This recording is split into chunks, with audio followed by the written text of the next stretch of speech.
We now are going to officially start the conference, and we're going to start off with the editor of the Medical Journal of Australia, Professor Virginia Barbour, who is going to talk to us about medical journals in the 21st century. Where are we in 2024 and where are we going? Ginny is one of the leading editors in the world. She really is. And she's has a terrific track record. I recommend you read her full little bio here. Trained in Cambridge and med school, did her DPhil in Oxford, worked for The Lancet for a period of time, was the chair of the Committee on Publication Ethics in the past, and numerous other really leading roles in publishing. So if you want to ask questions about someone who knows something about this area, this is the person to ask about. Or ask your questions. So Ginny, welcome. We're looking forward to hearing if medical journals will actually survive in the 21st century, and thanks for coming. Cheers.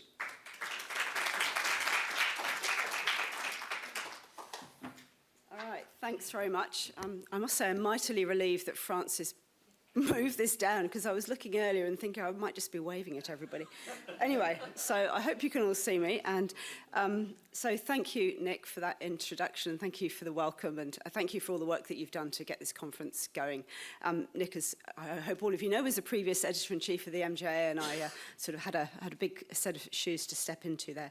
So I'd also like to pay my respects to the traditional owners of this land, the Awabakal, I hope I'm pronouncing that right, and Worimi people, and to acknowledge that we live on unceded land, that and that the Aboriginal people of this nation have long been the tellers of stories and the sharers of knowledge and generators of knowledge.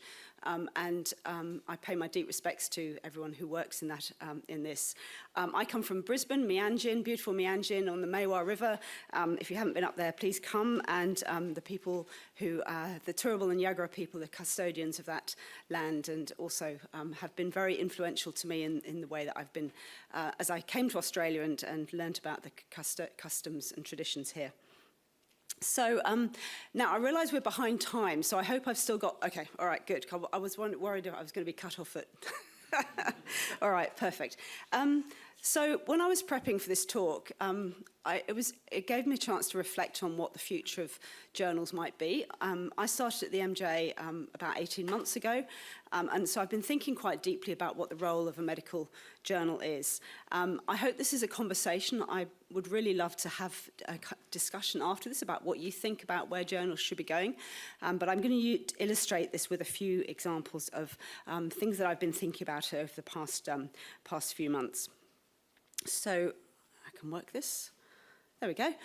So how I got here. So I thought it might be illustrative to say a little bit about how I got here, because it does reflect, I think, a bit about the sort of the arc of journals over the last few years, certainly in the 21st century. So as Nick said, my background's a haematologist. That's what I trained in. I went off to do basic research for a while, discovered I was really bad at basic research. And then when we moved back from the US to the UK, and I kind of needed a job in a hurry. And I was lucky enough to see an ad at the Lancet for a job to do somebody's maternity cover.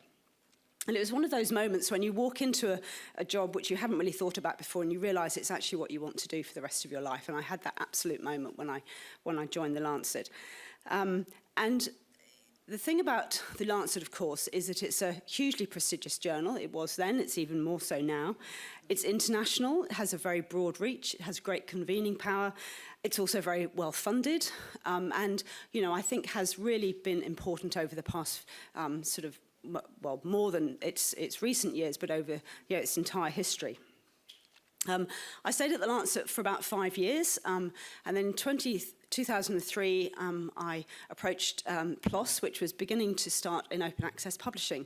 And I did that because one of the things I've been really passionate about is access to knowledge. And at that time, the medical journals were not really thinking this was of a high priority, except for a very small group of them. And I've also really loved innovation. I love things that are disruptive, and PLOS was absolutely there to be disruptive. So I was lucky enough to be one of the 3 editors that started PLOS Medicine, and we, as I was saying earlier, somebody once called us, I think it was an insult, but we took it as a compliment. We became the Journal of Left-Wing Epidemiology, and I kind of like that as a sort of an insult. So I moved to Australia about 11 years ago. I worked in open access policy here in Australia, and then I was lucky enough to become the editor-in-chief at the MJA last year. And I'd never really worked on a local journal like the MJA, and I have to say international journals are actually a little bit jealous of national journals. They have an incredibly important role within their national context, and I think that's often underrated in the sort of large kind of ecosystem of journals. And I'm I feel very privileged to be have the opportunity to help the MJA go into sort of the next into its future. People often say to me when they publish in the MJA that it's really lovely, actually. I go out and talk about it, and somebody will say to me, oh, my first paper ever was in the MJA, and they're really proud of it. I'm sure, Nick, that happened to you all the time. They care greatly about it. They tell me quite specifically if we do something wrong, that's fine. I'm here to hear about that. But it does show that it has a very critical role in the Australian medical context. So what does the MJA look like? Now, I promise you this isn't going to be all about the MJA, but I think it's relevant to what journals are generally. So first off, what are we? Well, we're digital. Like pretty much every journal nowadays, we are digital. But we're also a digital journal that kind of looks like a print journal. So we produce cover images every couple of weeks. We talk about issues. We have a table of contents. So although we'd like to think that we're digital, and we are, we actually have quite a we actually look sort of quite similar to what journals have looked like for the past few hundred years. We're very diverse, both in our authorship and in the papers we get submitted. We get everything from snake bites to cardiology, and I'll cheerfully publish anything on spiders or sharks that's kind of in Australia. It's very Australian. I'm learning now what an MJA paper is, and I'm having to sort of think slightly differently about that compared to what I used to think of what a PLOS Medicine paper or a Lancet paper was. And I'm beginning to understand what are the papers that are going to influence policy or practice in Australia. That's my really key thing. We also are lucky enough to have a news site, Insight Plus, which comes out every week, and that we can use for really topical things that are relevant right at the moment, as opposed to things that have to spend some time going through peer review. And like pretty much every other journal, we're sort of tinkering with other sort of offerings such as podcasts, and we're thinking about how we do video abstracts from time to time, but we haven't really, I would say, turned ourselves into something that is digital first, and I'm really kind of acutely aware of that. So bearing all that in mind, I think it's fair to say that we are in a really disrupted time at the moment, not just for our professional lives, but in personal lives and what's happening globally. And I think that medical journals are at a critical point in having to think about what their future is within this system. Some of this we can control, the evolution, and some of it we can't control. And I thought it would be good to reflect on the open research landscape as a sort of example of evolution and disruption that's happening. So I've been involved in open research for quite some time, and I think it's fair to say that first off, it's an exemplar of evolution. So in Australia, this is you can see this online. Please don't try and read the details of it. It's a piece of work that we did a couple of years ago when we were looking at what was happening in Australia in open research publishing. And what you can see is that it started right back in, right down at the bottom left there in 2000 when ANU first came out with its repository. 2003, QUT had an open research, the ANU had its repository, QUT had the world's first open policy for open access. And what we've seen over this time is that a number of different players have been involved in shaping the open research landscape in Australia. So journals are important, but actually policymakers, government, peak bodies such as Universities Australia, Council of Australian University Librarians, advocacy groups like the one I used to work for. And where we've ended up, I think, is back at the end of 2021 when this one finished, and the same is kind of true now. Despite all of this, despite the pandemic, we've still only got about 50% of the world's research literature is open access. So evolution has done something, but it hasn't got us to 100%. So a few things that then I think are really relevant are the disruptors that came into the system, and it's partly because of that lack of progress. So the ones that I think I'm just going to flag a little bit about. So first off is Plan S. So Plan S started in 2018, And it came from Europe, and it was absolutely a reflection by a group of funders that things were not moving quick enough. And the time was, and they felt the time was to actually insert a sort of disruption into the system. And they did it. You know, there's kind of lots of jokes around what Plan S stands for. You know, did they do Plan A to R before they kind of landed on Plan S? Did S stand for shock? Who knows? I'm not entirely sure. Even the people that were behind it know. But what it did do is it really changed how people thought about open access. So it required immediate open access, and it meant that everybody had to think very differently about how they were going to approach it. So that was planned, and including Australia. So the NHMRC is a member of Coalition S, which is behind this, and so that has changed fundamentally how medical publishing happens in Australia. Second one, big innovator, was medRxiv. So medRxiv, a preprint server, came along in 2019, launched by Cold Spring Harbor and the BMJ. Started off with sort of a handful of papers per week, and then the pandemic happened. And it was absolutely a piece of technology and a project of its time. And during the pandemic, it went from handling, say, a handful of papers a week to hundreds of papers a week. And I was involved in providing some editorial oversight to it during the pandemic. And I think what was really interesting was because we thought at that time that there was going to be real resistance to preprints within publishing, within medical publishing in particular. We knew it worked in physics, we knew it worked in biology. Medicine, people were like, oh, I don't know. I mean, the Lancet even experimented with a preprint server back when I was there, and it had, I think we had 2 papers in it. So, you know, it was of its time, and it was incredibly important at that time. So, and I think it's fair to say preprints are here to stay for medical publishing. The next big innovator, I would say, is UNESCO. So this was 2021. Again, came about partly through a process of evolution and discussion about the need to expand the concept of open beyond open access to open research more generally. But in only the way that international organisations can do, was able to sort of convene a group of people to pull this together and to come up with an international statement, which every UNESCO country has signed up to. That includes Australia. At that time, it included Russia. It actually has enormous international importance. And what I think that's done is disrupted everything by saying, we're not just talking about open access anymore, we're talking about open research. We need to think about the whole ecosystem. And then there are kind of things like the Gates Foundation. So the Gates Foundation, one of the world's biggest funders of medical research, by the very power of its money, I guess, is able to make changes that, again, will disrupt the system. And so the Gates Foundation earlier this year said that they were no longer going to fund individual article processing charges through the kind of deals that we have in Australia, the read and publish deals, because they think that's really inequitable. They want to see open access happening in a different way. And again, if you're a Gates-funded researcher, you've got to be thinking about this. So all of these disruptions, I think, are really quite profound. And all of these are changing not only how we share research, but they're changing how we finance the publishing of research. And I think for medical journals, we have to be acutely aware of all of these issues. So next then I thought, well, okay, what are the challenges for journals in 2024? So there's kind of, there's quite a lot of them out there, but I'm going to focus on 2 in particular. So the first one is we can't publish everything, okay? I think we probably need to get away from the idea that any of our journals are going to be able to publish a substantial proportion of the world's medical literature. So here we go. We've got 3.6 million articles. This is academic articles more generally in 2023.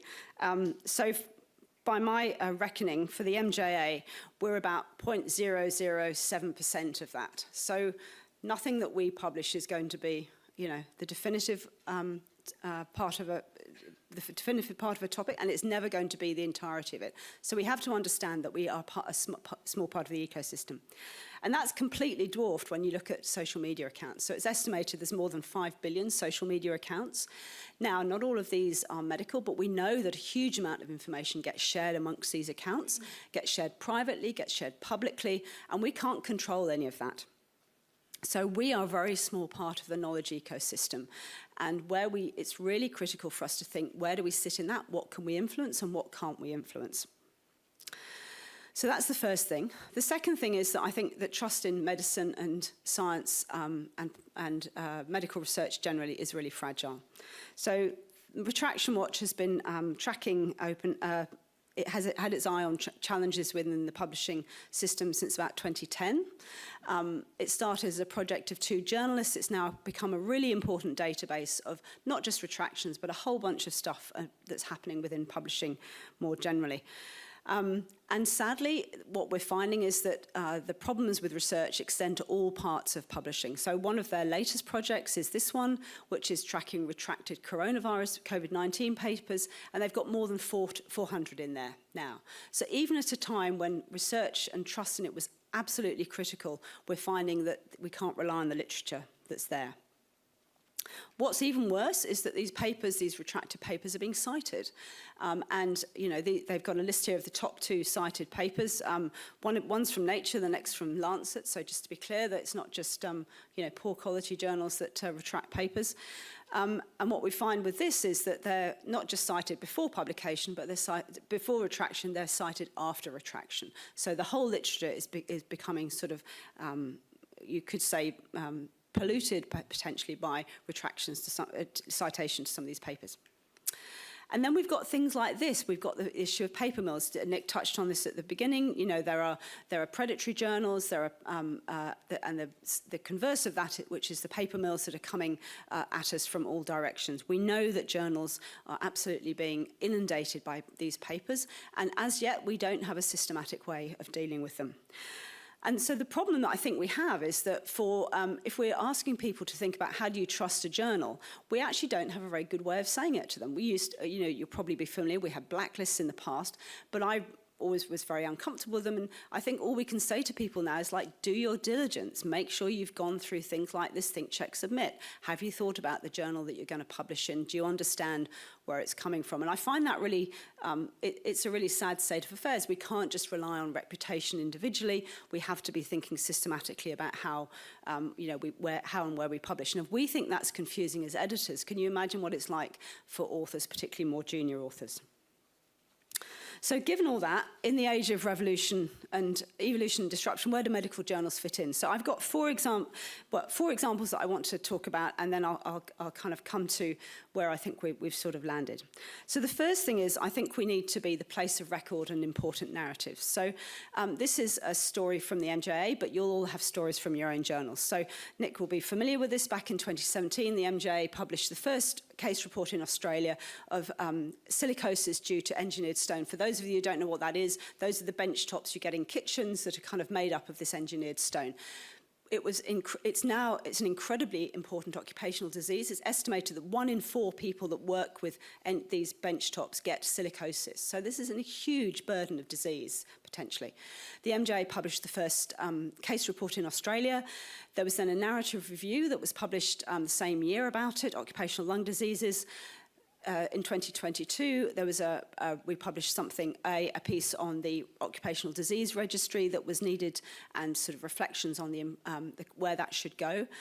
And then fast forward to this year, there was both the registry was launched, but more importantly, engineered stone was banned. That's a pretty short time from initial publication through to a big piece of legislation happening. And obviously the MJ was not the whole part of that, but it was a really important part at various times in the narrative. So I think there are many examples that you could all think of for your own journals. It's really critical that we document this. So that's the first thing. The second thing is we have to be allies. We have to be allies of our communities. So the MJ, just as an example, has taken an approach to working with Aboriginal and Torres Strait Islander academics. And this year we did an issue for NAIDOC Week, which was in collaboration with a group of Aboriginal and Torres Strait Islander guest editors. And we deliberately use that to help raise the voice of these and help build capacity and support excellence in these research communities. But we're not just the only journal. Obviously, every journal's doing that. So the Lancet, there's a really interesting paper here where they talk about safeguarding LGBTQ plus lives in an epoch of abandonment. Is primarily around the political things that are happening globally. We're not, and you could argue, well, is that a truly health issue? Absolutely it is, and it has its proper place in global journals. Third one, I think, is to tell the uncomfortable stories. So this was, again, an MJA example from last year. We published a supplement on the Australian child maltreatment study, big body of work from Queensland University of Technology that will form the basis of future research, but actually, hopefully, will form the basis of future societal change. It's shocking reading. Nearly 1/4 of Australians have experienced maltreatment, and that is something really problematic for society. But then there are other examples. This is from the Journal of Pediatrics and Child Health. David Isaacs, who was previously the editor of that, was very active in supporting and advocating for refugees and asylum seekers, and his voice was very important, his journal's voice was very important in driving discussion on that. And then I think we have the role of amplifying global issues. So again, last year the MJA was one of 200 journals globally, and I suspect many of the journals here were part of that as well, talking about the importance of climate as a global health emergency. And we cannot do enough to emphasise the importance of this. But then in the day-to-day work of what journals do, they can also amplify particular issues. So this is a paper from the BMJ a couple of months ago, which talks about the health effects of sugar-sweetened beverages. And by the choice of what you publish, even in the research, you won't commission that research, but you can absolutely make sure that you amplify the papers that adopt particular critical issues. And then the last thing I'm just going to say is it's important to always be open in considering how design is researched and how research is designed and published. So here, the Lowitja Journal is doing excellent work in this. This is an entirely Aboriginal and Torres Strait Islander led journal. That is the advisory board is completely comprised of Aboriginal and Torres Strait Islander people from here and Indigenous people from overseas.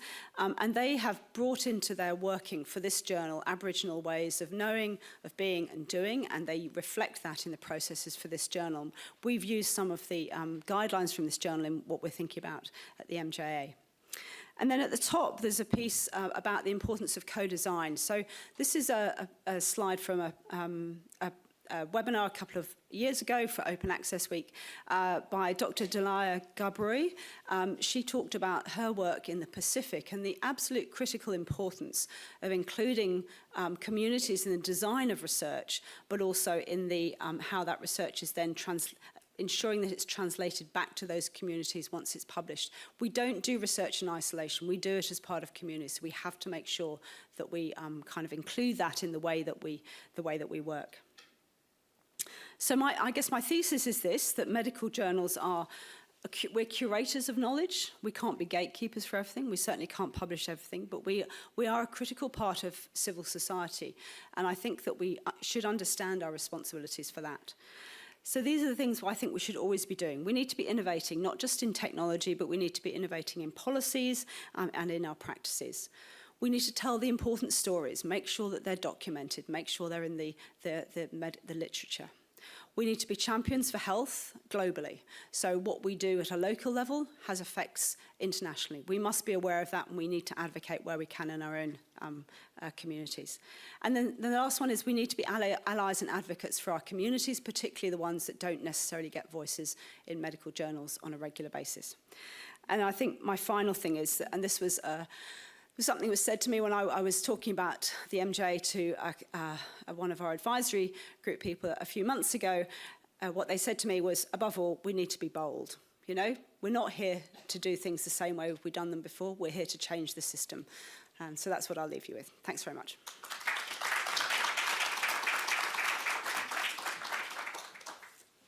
So, Ginny, that was great. Time to be bold. That's fantastic. I love that last line. So I'd like to open it up for questions, please, and I hope you'll have some questions. Please put your hand up and we'll get microphones to you. There's one over here.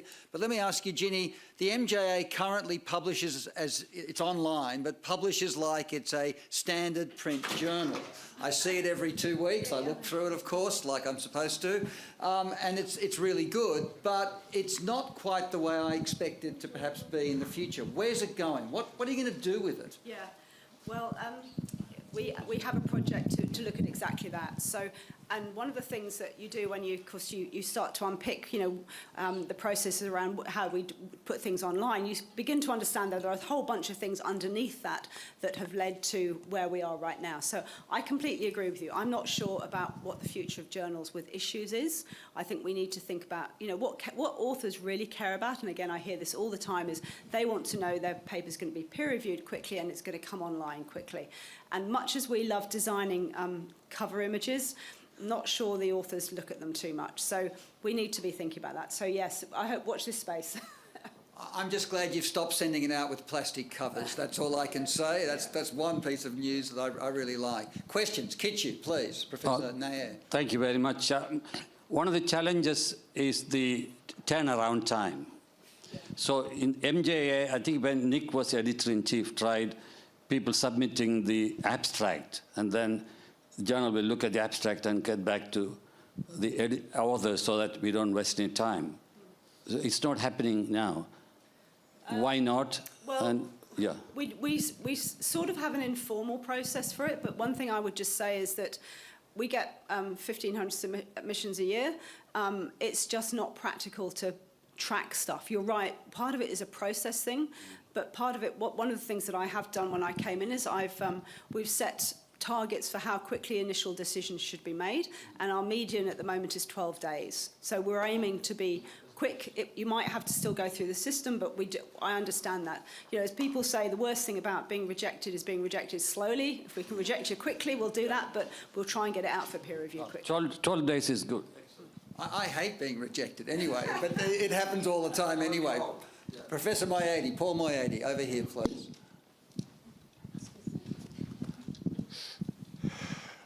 Thanks very much, Jenny. Great talk. One question I have is, your talk, left-wing epidemiology type thing is very much about inclusion and equity. But the question with open access is always who pays. And right now it's the researcher, but actually that introduces its own inequities, which is also problematic in my view. So how do you feel what solutions do you feel there are to that? Yeah, look, I think that's exactly right. And this is one of the reasons why the Gates Foundation has changed its policy.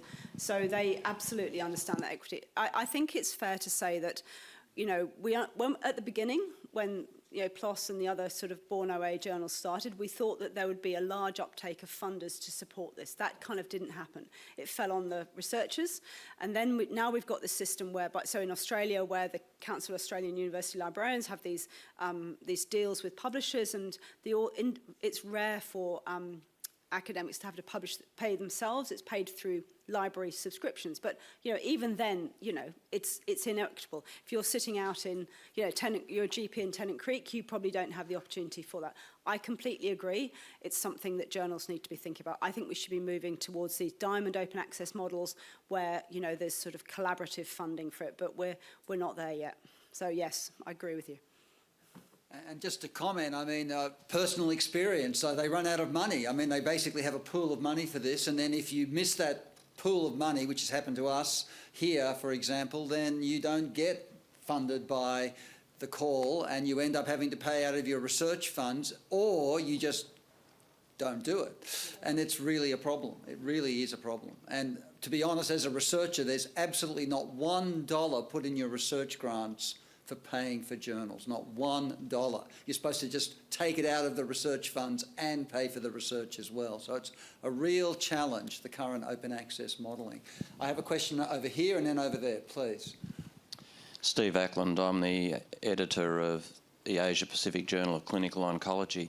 You touched briefly, Virginia, on the issue of trust in publishers and journals, particularly by young authors. And I wonder if you'd elaborate a bit on that and tell us about how we as a society should engender trust, maintain the level of trust that we currently have, or improve it if possible.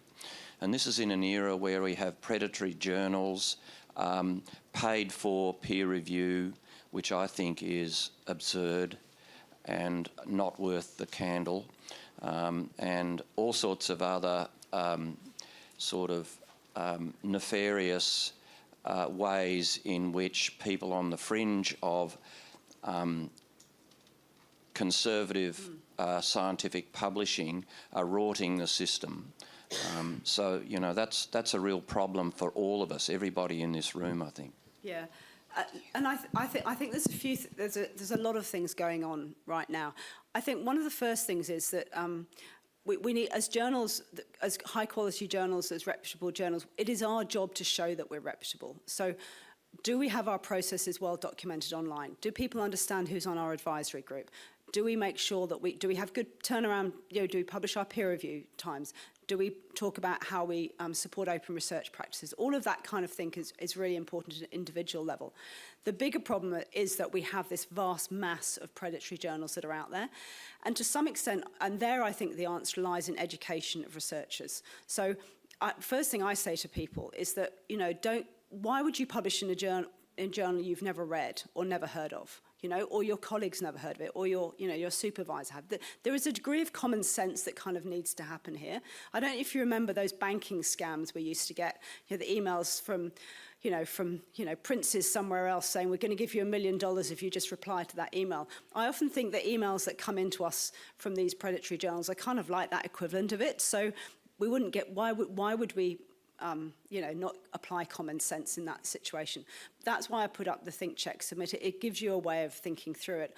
I think it is our job as editors to educate our communities about why we're a reputable journal and what they should be looking for to make sure that they're not, because they're not going to go away. I mean, that's the thing. That is the fact of the matter. We just have to make sure that we can kind of stop people publishing in them.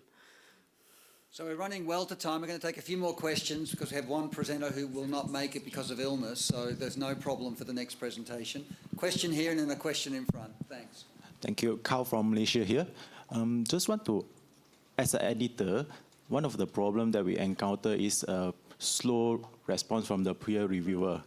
As we send out the manuscript to the peer reviewer, it takes a long time for them to reply and to reach a conclusion. Yeah. And what are your experiences and how do you tackle this problem?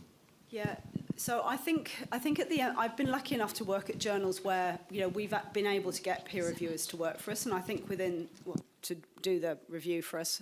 I think so. The MJ in particular, we have quite a committed community of people in Australia who will review for us. That's not everywhere. What I discovered when I came into the journal is that we had no guidelines for reviewers, so people, although we ask online, we kind of give a broad structure for them to submit their review, we didn't actually say what we were looking for. So we've developed some guidelines for reviewers. And what I'm doing is going around doing some capacity building with some critical core groups of individuals to say, this is what a peer review should look like, and trying to help build that sort of, capacity and knowledge within the system. I think that I often think that with peer reviewers, we sort of do a scattergun approach, don't we? We sort of send it out to lots of people, hoping that somebody will pick it up. I think the thing that works the best is being really targeted peer review, making sure you target to appropriate people and developing a community of reviewers around your journal, because everybody's getting reviews from so many different journals. And I hear this all the time, that they pick and choose the ones that they'll review for, and if they don't have a relationship with that journal, they just won't do it. So I think the key is around supporting them with knowledge, but also generating a community around your journal. I think that community is a very important idea. To be frank, I get invites all the time from all over the place, and I can't possibly do the number of reviews I'm asked. I just can't do them. And so I've almost let it go to the point where I only pick and choose the very best journals for doing this. And if I have no relationship with that journal, I just never say yes. I just will not say yes. That's my own personal view. There's a question just here.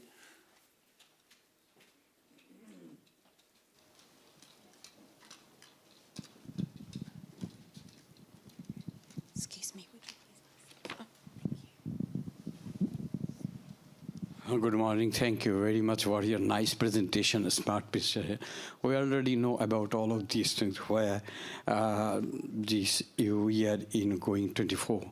I'm from the Bangladesh, Professor Dr. Goni, and with my daughter also, Nodrati Goni. We are really enjoy for you. But I like to raise a important challenges during publishing these MGA.